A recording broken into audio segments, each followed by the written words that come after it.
When you think of creating a tanky build in Terraria, stats like defense and damage reduction comes to mind. However, what if I told you that this was in fact not the stat you should be investing into, and that you should instead focus your attention on dodge and immunity frames? What I'm going to show you today is possibly the most busted synergy of accessories and armor in the game, allowing you to live for far longer than you ever should. There are currently 4 different items we can equip to maximize its effectiveness. Today I'm going to show you how to obtain each of them and the effect they have. But before we look into it, I'd like to give a massive shout out to Apex Gaming PCs for sponsoring this video. The guys over at Apex gave me the chance to release 3 sockrteez themed PCs designed by none other than myself. For those looking at getting a new rig, I guarantee these beauties won't let you down, having the horsepower to run pretty much anything you throw at it. If you do decide to pick one up today, make sure to use code SOCK for up to $250 off your order. Thanks again to Apex for supporting me and the channel. Let's get back into it. The first thing you're going to want to get is the Holod Armor set,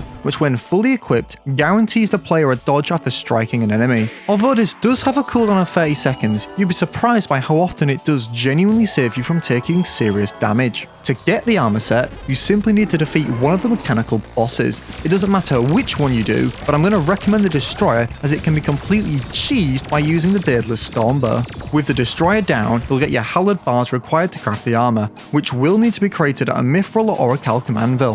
The next item we're going to be looking at is the Cross Necklace. This is a big one and pretty much just glues the whole build together. It quite literally doubles the invincibility duration a player is afforded after taking damage from 0.66 seconds to 1.33 seconds. And this of course stacks with a Holy Protection buff, giving you a potential full 2 seconds of invincibility. The Cross Necklace is dead easy to obtain too, simply having a 1 in 6 chance of dropping from regular mimics. If you make a layer of platforms in your underground like this, you're sure to bump into a handful of them and obtain it pretty quickly. The next item we're going to be looking at is the earliest obtainable one in this setup, the Brain of Confusion, which gives the player a 1 in 6 chance of dodging an attack. As many of you know, the Brain of Confusion is the Brain of Cthulhu's expert mode drop.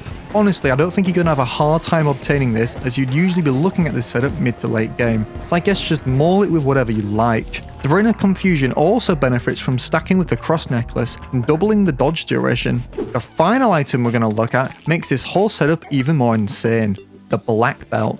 This simply gives you an additional 10% chance to dodge attacks completely. This of course stacks with the other 3 accessories we've talked about, giving you effectively now a 1 in 4 chance of dodging an attack for 2 seconds. The Black Belt is however later game than any of the other talked about accessories, having a 1 in 12 chance of dropping from Bone Lees in the post-Plantera dungeon. Luckily I'd say this is the least important accessory out of the 4. I see it more as a cherry on top of a busted setup.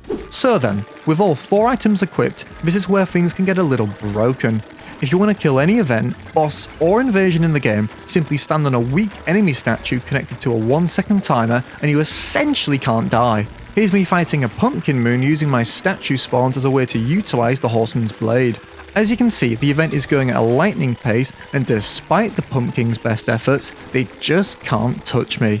The 1 in 4 dodge chance plus the 2 second duration gives me an extremely small window for enemies to deal damage. What we've done here, ladies and gents, is completely broke the game. If you want, you can abuse this going forward, obviously on bosses like the Moonlord, and although I haven't tested it, probably Daytime Empress of Light too. But for me, this makes the game that easy I try not to use it, as it's quite a lame strategy standing still in a box. What do you think? Is this quite possibly the most busted setup in Terraria, or is there one that's even better? Let me know down below. Thanks for watching. For more Terraria content like this, drop a like and subscribe, and I'll see you in the next one.